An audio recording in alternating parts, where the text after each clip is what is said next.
La gestion des îles éparses, ces territoires français revendiqués par Madagascar, revient sur le devant de l'actualité entre les deux pays. Depuis plus de 40 ans, ce sujet est source de tensions entre Paris et Antananarive. Des études estiment que ce territoire est très riche en gisements d'hydrocarbures. Il pourrait contenir 6 à 12 milliards de barils de pétrole et 3 à 5 milliards de mètres cubes de gaz. Il s'agit d'une réaction malgache sur les îles éparses suite à une déclaration de Madame le nouveau ambassadeur de France à Madagascar, comme quoi donc les îles appartiennent à la France.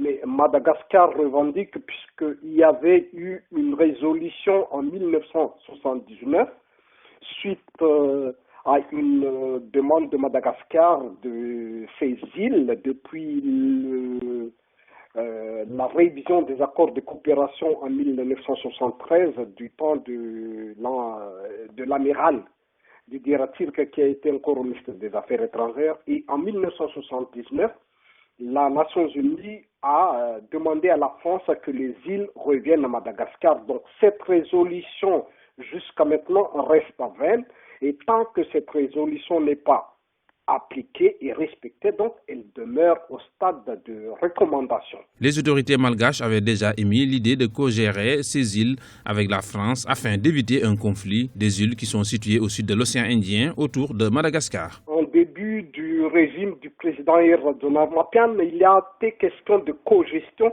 de ces îles éparses. Donc ce qui est encore à l'étude ou d'application de cette co-gestion. Mais il ne faut pas oublier qu'en mois de septembre dernier, le Premier ministre malgache s'est rendu auprès de son homologue Matignon et il a été question d'une révision d'accord de partenariat.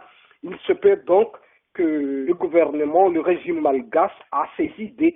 La résolution des Nations Unies datant de 1979 qui demandait à la France de rétrocéder ces îles à Madagascar n'a pas reçu pour le moment de réponse positive de Paris.